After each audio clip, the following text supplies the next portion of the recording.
بسم الله الرحمن الرحيم. In the name of Allah, the Beneficent, the Merciful. وَقُلْ لِلْمُؤْمِنَاتِ يَغْضُضْنَ مِنْ أَبْصَارِهِنَّ وَيَحْفَظْنَ فُرُوجَهُنَّ وَلَا يُبْدِينَ زِينَتَهُنَّ إِلَّا مَا ظَهَرَ مِنْهَا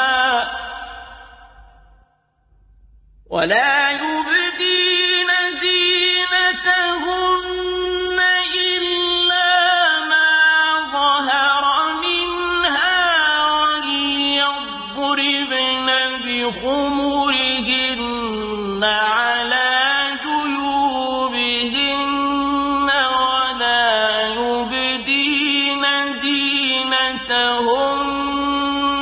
إِلَّا لِبُعُولَتِهِنَّ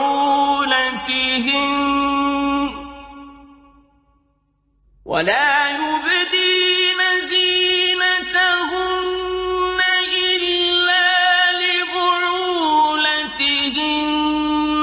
أو آبائهن أو آباء بعولتهن أو أبنائهن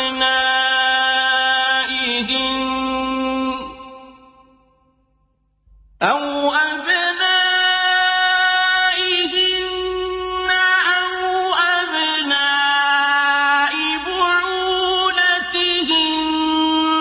أو إخوانهن أو بني إخوانهن أو بني إخوانهن أو بني أخواتهن أو نسائهن أو ما ملكت أيمانهن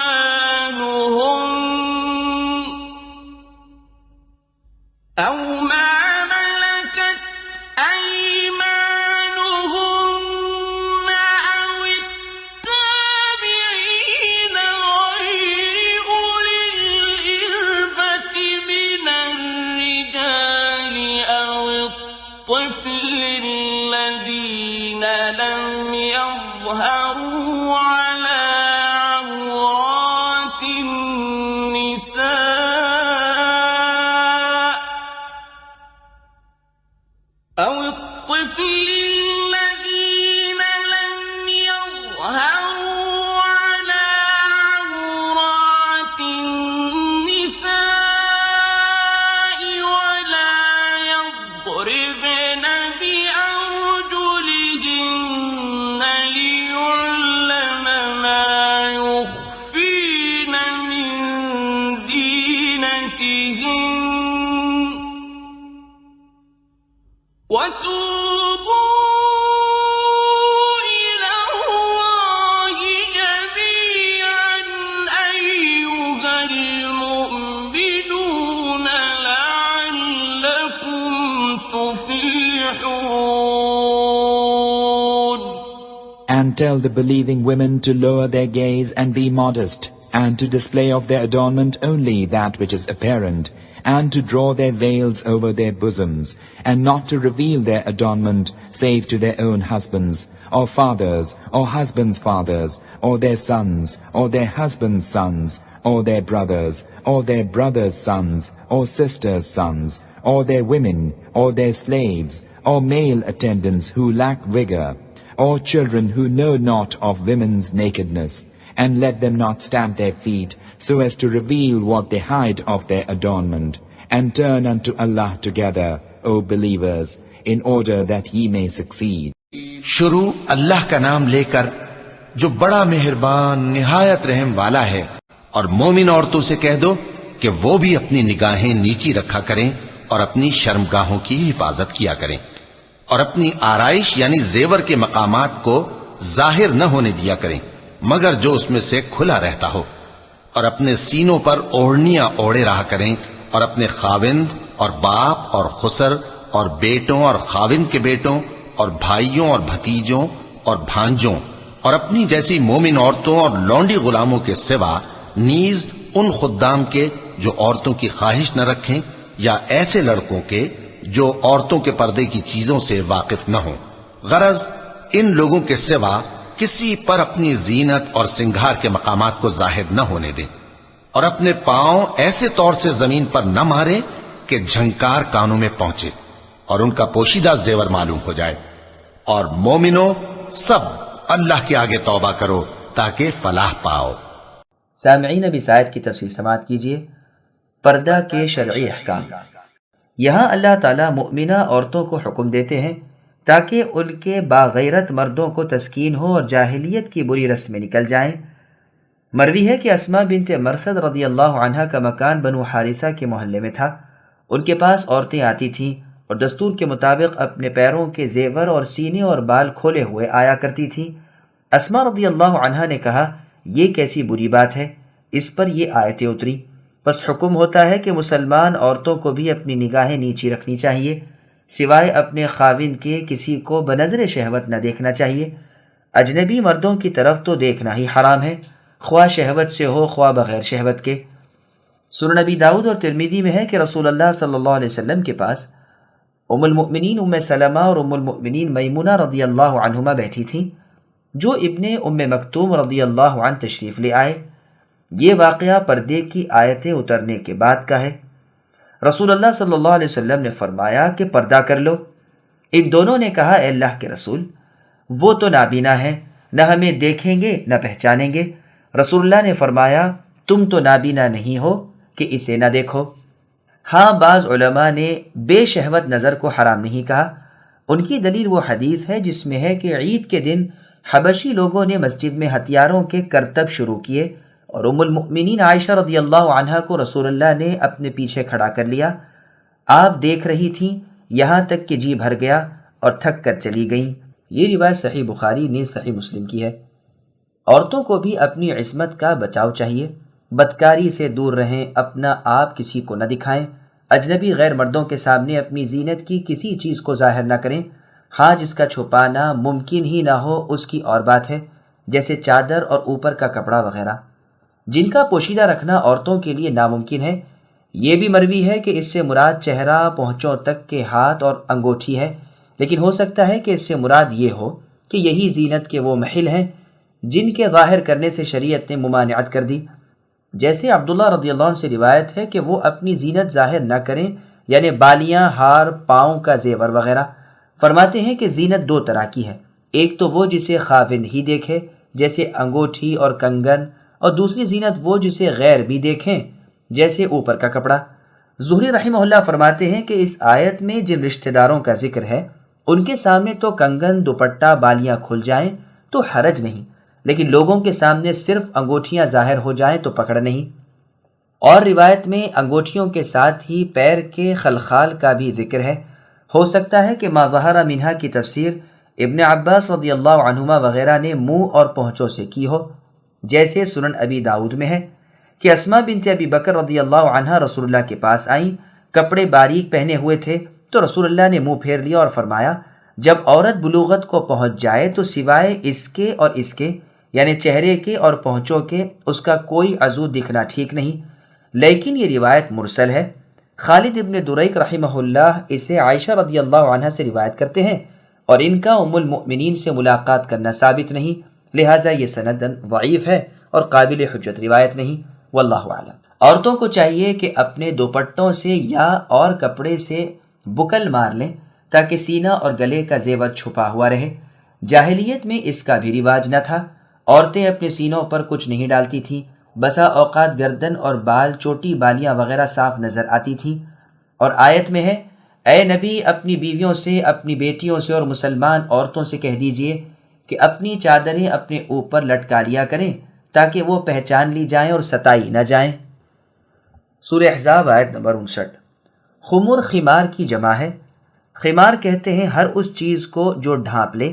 چونکہ دوپٹہ سر کو ڈھانپ لیتا ہے اس لیے اسے بھی خمار کہتے ہیں.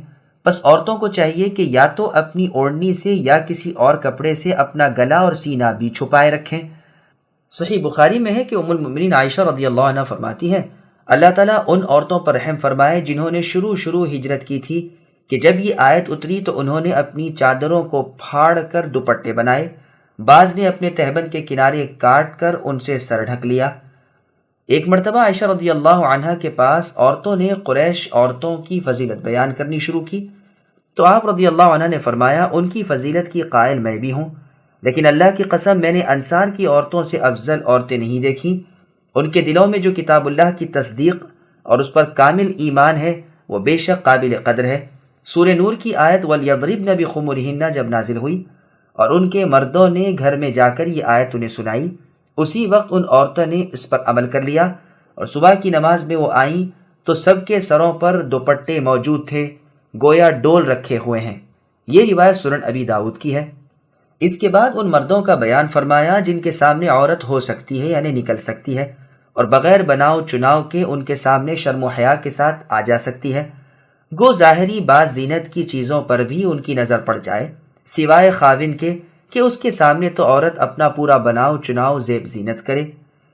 گو چچا اور ماموں بھی ذی محرم ہیں، لیکن ان کا نام یہاں اس لیے نہیں لیا گیا کہ ممکن ہے وہ اپنے بیٹوں کے سامنے ان کے محاسن بیان کریں، اس لیے ان کے سامنے بغیر دوپٹے کے نہ آنا چاہیے۔ پھر آگے اللہ نے فرمایا، تمہاری عورتیں یعنی مسلمان عورتوں کے سامنے بھی اس زینت کے اظہار میں کوئی حرج نہیں۔